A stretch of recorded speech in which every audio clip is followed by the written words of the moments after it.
बाकी तिथं मागं अजिबात पटत नाही, चुकीचं बोलताय तुम्ही. तर सांगितलं तर इथनं मागं लाईन मिळणार नाही म्हणून.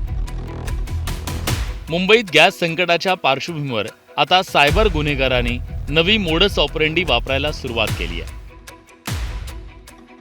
महानगर गॅस लिमिटेडच्या नावानं ग्राहकांना फसवलं जात आहे.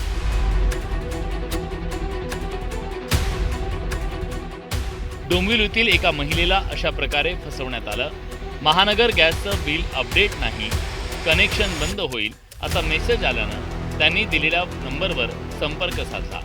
त्यानंतर त्यांची फसवणूक झाली. मोडस ऑपरेंडी काय आहे एक नजर टाकूया.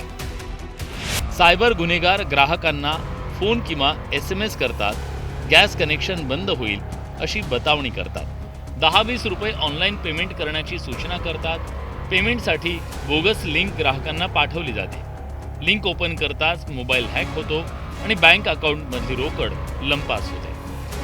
अशा पद्धतीचे गुन्हे यापुढे पण घडू शकतात. APK फाईल कृपया कोणी ओपन करू नये. खात्रीशीर असतील तरच त्या ओपन करण्यात याव्या, अन्यथा आपली आर्थिक फसवणूक या माध्यमातून होऊ शकते. याची खबरदारी सर्वांनी घ्यावी.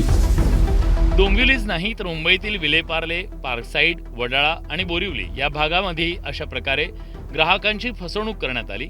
4 घटनांमध्ये तब्बल 26 लाखांना गंडा घालण्यात आला. सायबर चोर वृद्धांना लक्ष्य करत असल्याचं तपासात उघड झालं. दरम्यान 2 दिवसांपूर्वी अभिनेता सिद्धार्थ चांदेकरला अशा प्रकारे गंडा घालण्याचा प्रयत्न करण्यात आला. मात्र सायबर फ्रॉड असल्याचं लक्षात आल्यानंतर सिद्धार्थनं त्या गुन्हेगारांची फिरकी घेतली. महानगर गैस मराठी अलाउ नहीं. महानगर गैस में महानगर जो महाराष्ट्र का गैस का है वो मराठी अलाउ नहीं करते. महानगर आप एक काम करो, आप मेरे लिए एक मराठी वर्ड बोल दो, सेंटेंस बोल दो, मैं तुरंत आपको मैसेज कर दूंगा. फसवणूक होऊ नये यासाठी ग्राहकांनी काय खबरदारी घ्यावी त्यावर एक नजर टाकूया. कनेक्शन बाबत थेट गॅस कंपनीशी संपर्क साधा. मोबाईलवर आलेल्या लिंकवर क्लिक करू नका. OTP शेअर करू नका. पासवर्ड शेअर करू नका. CVV नंबर सुद्धा शेअर करू नका. LPG कंपन्या किंवा टेलिकॉम ऑपरेटर साधारणपणे पेमेंट अपडेटसाठी फोन करत नाही. KYC अपडेटसाठी पैसे देऊ नका. खरी संस्था 10 किंवा 12 सारखी रक्कम पडताळणीसाठी मागतच नाही. खालील 4 गोष्टी कधीही शेअर करू नका. Debit card number, CVV, OTP आणि नेट बँकिंग पासवर्ड. कोणीही हे विचारत असेल तर 100% फसवणूक आहे असं समजा.